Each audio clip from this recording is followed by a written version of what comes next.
It made me reminisce way back, threw me back, sent me back to 1975 when I was the kabataan chairman of Paco, the district, and kami po ang unang produkto ng Mulabe training ng kabataan barangay. Ang aming Pangulo po nun ay ang ating magbutihing Senadora Amy Marcos ngayon. Hindi naman po nakakaya yung aming badge. Andyan po Secretary Teodoro, andyan po Secretary Estrella, andyan rin po si Governor Albano. Marami po naging produktong magagaling ang kabataan barangay. So, writing my speech, my keynote speech, took me really, this is very emotional. So, sit down, relax, focus, and listen. Listen. Because this came from the four corners of my heart, my mind, and my soul.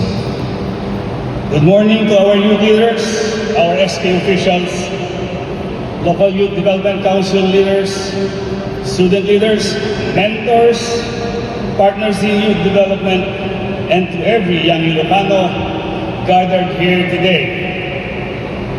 When people speak about the future of our country, they often say the youth are the hope of our nation. I respectfully disagree. Hope belongs to tomorrow. You belong to today.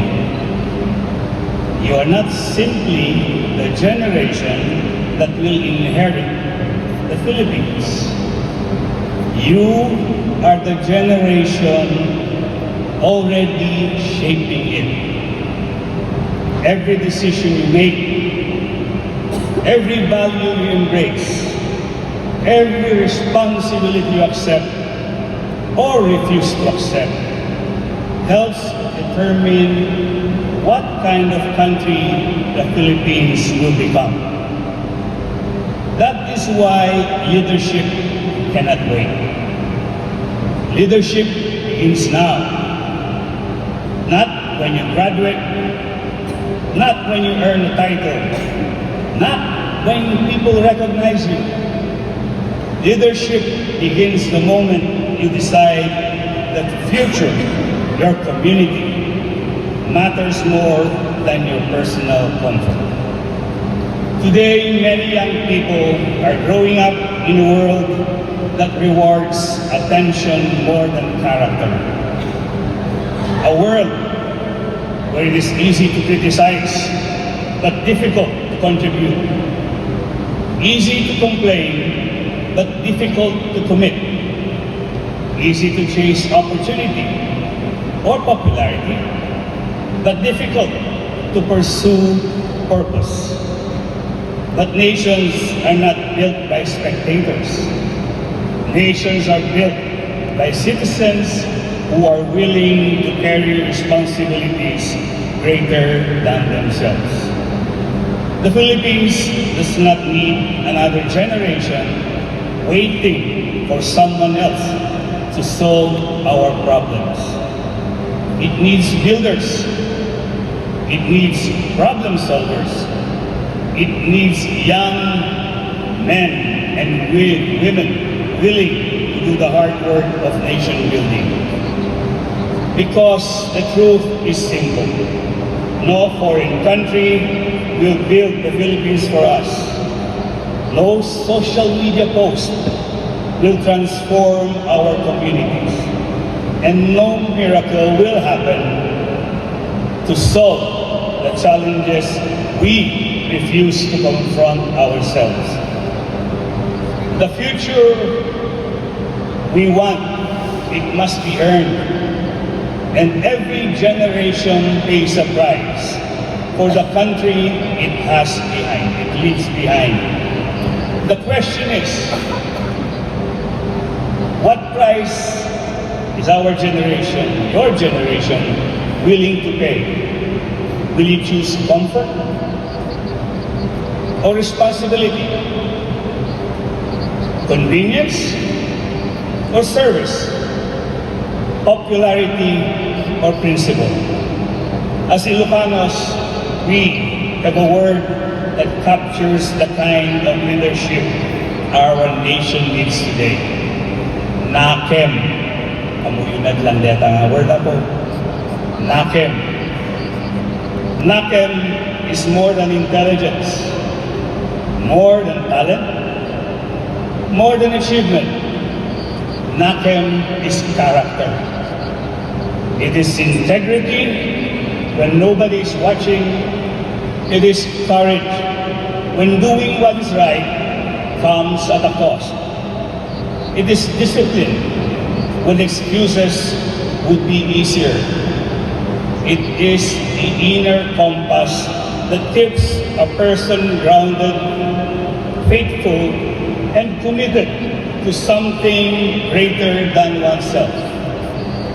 Our province has endured wars, disasters, hardship, and change. Yet, generation after generation, Ilocanos have continued to rise. Why? Not because we had the easiest path, no. Not because we had the most resources, no. But because we have people with nakem. People who work quietly. People who serve without recognition. People who believe that duty came before reward. And it is that same spirit that must live in your generation.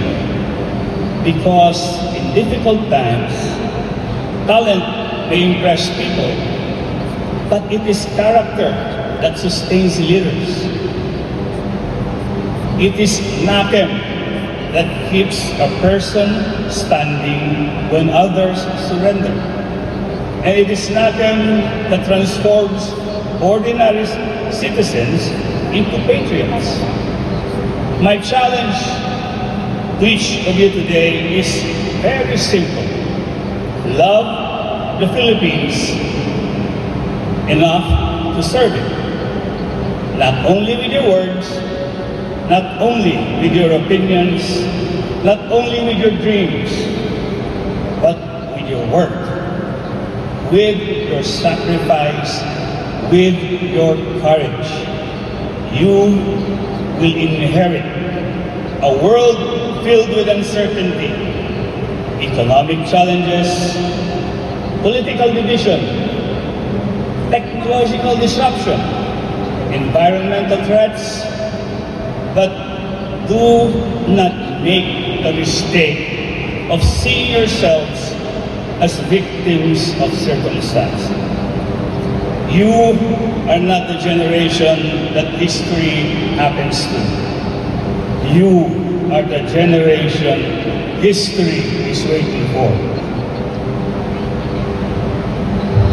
50 years from now, nobody will remember how many followers you had, how many trends you joined, or how many arguments you won online. But they will remember whether your generation stood up when the nation needed leaders, whether you chose courage over comfort, whether you chose service over self-interest, whether you chose country over apathy. The Philippines has never been built by people who waited for perfect conditions. It has always been built by ordinary Filipinos who answered the call despite difficult circumstances. And today, that call belongs to you. And years from now, when your children and grandchildren ask, what did you do during this chapter of our nation's history? May you be able to answer with pride, I did not stand on the sidelines. I stepped forward. I served. I helped build my community. I helped build my country. The nation, our country, does not ask for perfection. It asks for commitment. It asks for character. It asks for leaders with naked. Leaders whose minds are clear, whose hearts are steadfast, whose love for country is beyond question. So rise. Rise above cynicism.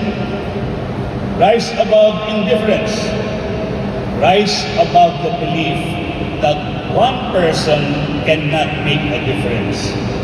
Because every great chapter in our nation's story began when someone decided to stand up and act.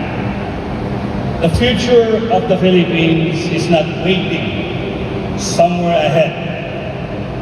It is being shaped by the choices you make today. And if there is one thing I ask of you is this: love this country enough to serve it. Love it enough to fight for what is right. Love it enough to leave it better than you found it, because the Philippines is worth fighting for. And the Philippines is worth building. The future is not coming. The future is already here. And they are all sitting inside the Centennial Arena. Diyos dagina na pag nalagasat ko sa Di na tayo talikudan, Angelo Marcos Barba. En Angelo Marcos Barba, awanti may bati. Halikaw na amin, kitang balaykin.